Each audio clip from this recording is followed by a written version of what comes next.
За би энэ байнгын оронд ер нь орж ирсэн маань боловсролын салбарт инновац, захим технологиг нэвтрүүлэх чиглэлээр одоо ажиллах, тэн санал оруулах гэсэн гол зорилгоор орж ирсэн. Тэгээ өнөөдрийг хүртэл одоо бид нэр хилцээд байгаа асуудал дотор маань боловсролын салбарын асуудал тийм их одоо том байр суурь эзлэхгүй орж ирж байгаа асуудлууд нь одоо дандаа одоо төрийн байгууллагууд дээр захимжуулах ийм Монголоос эхлээд захим сонгуул явуулах энэ төр гэдэг ийм макро асуудлууд ингээд яригдж орж ирээд байгаа. Тэгээ бидний хувьд бол энэ нь одоо мэдээлэл технологийн үйлдвэрлэлийг дэмжих тухай хууль гэдэг ингээд яригдж байгаа бол энд сургуулийн одоо захим орчин сургуулийн мэдээлэл технологийн сургууль зориулсан, боловсрол зориулсан энэ захим технологийн үйлдвэрлэлийн энтрийг одоо хэрхэн тусдیں۔ Сургууль гэдэг маань маш олон сурагчид, оюутнууд байна. Боловсролын салбарт маань ялангуяа одоо дээд боловсрол гэдээ ороод ирэх юм бол юм байна. Ахлах анги гэж байж байна. За багш нар гэж байна. Багшийн хөдөлмөр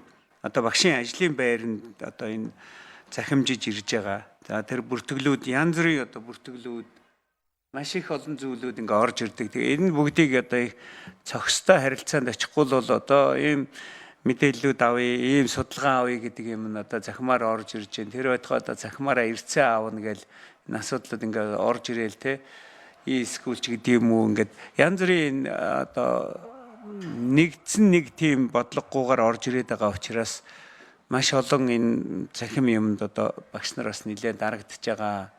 Тэгвэл бол захимжаад ирэх юм бол тэр ажил хөнгөвчлөг нь хөдөлмөр нь хөнгөвчлөгдөнө гэдгийг бол ойлгож байгаа. Тэгэхээр энэ талаар ер нь хэр энэ хуулинд туссан байд юм бэ? Одоо ялангуяа бид нар одоо багш их дутагдaltaй байж байгаа үед бол одоо багшийн туслагч гэдэг юм уу? Одоо хиймэл оюухан ашиглаад энэ виртуал багшийн систем гэдээ орж ийн сурах хүчиг байж ийн.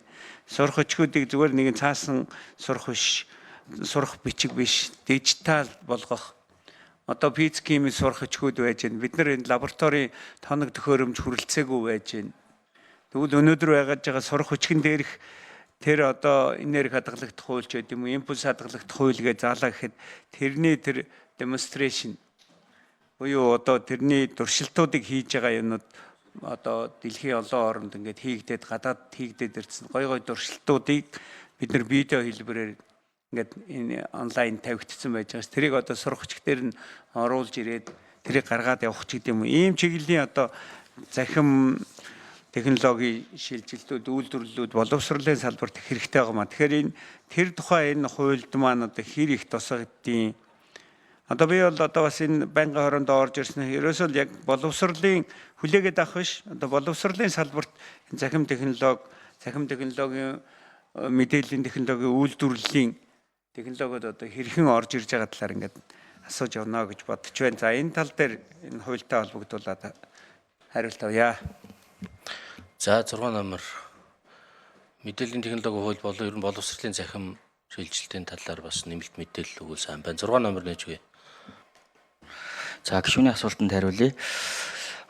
Энэхүү хууль болвол яг мэдээллийн технологийн үйлдвэрлэл эрхлэгч нарыг дэмжих тухай ийм хууль байгаа. Тэгэхээр тухайн эдийн засгийн үйл ажиллагааны салбар үл хамааран аливаа одоо мэдээллийн технологийн үйлдвэрлэл эрхлэгч нарыг одоо хэрхэн дэмжих вэ? За тэдгээрийн одоо татварын болон татварын бус дэмжлэгийг яаж олгох вэ тухай зорилгоор бол боловсруулагдаж батлагдсан ийм хууль эрх зүйн бичиг баримт байгаа. За энийг бол боловсролын салбарт ажиллаж байгаа боловсролын салбарын одоо тулгымцсан асуудлыг шийдвэрлэхээр зорж байгаа мэдээлэл технологийн үйлдвэрлэл эрхлэгч нар, гарааны бизнес эрхлэгч нарт бол бүрэн нээлттэй чөлөөтэй. Өөрөөр хэлэх юм бол тухайн програм хангамж хөгжүүлэгч, аж ахуй нэгж, гарааны бизнес эрхлэгчд маань хуулийн 13-3 заасан одоо энэ татварын бус дэмжлэгийг авах зорилгоор хиймэл уян суурилсан таны хэлсэн сая багшийн бүтээмжийг нэмэгдүүлэх чиглэлийн бүтээгдэхүүн үйлчилгээ дээр хийсэн тохиолдолд бол 60 хүртэлх хувийнхаа өртгийг бол дэмжлэг авах ийм зохицуулалттай байгаа. Тэгээд тухайлсан нэг салбар дээр бол энэ зохицуулалт тусгагдаагүй ийм эрх зүйн баримт жүжиг байгаа. За хариулт туслаа. За гал удрах гишүүний микрофон. Харин тийм л дээ. Тэгээд одоо багшийн бүтээмжийг дээшлүүлэх. Тэгээ боловсролын салбар руу яг тухайн нэг салбарын хэрэглэгч нартад зориулаагүй гэж байгаа боловч одоо үйлдвэрлэгч нарыг бас нэг олноор боловсролын салбарт гарч ирэх. Ялангуяа одоо сургууль дээр захим зөв хэрэглээ гэдэг асуудал их яригддаг.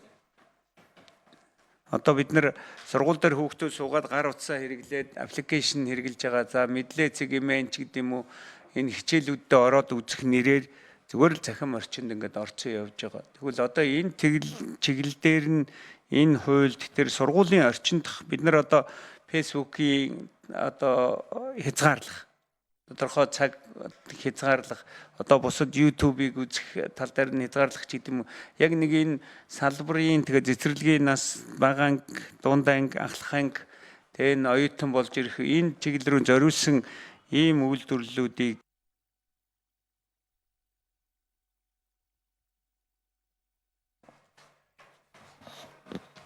За 6 дээр нэмж хэлэх үү? Болсон уу? За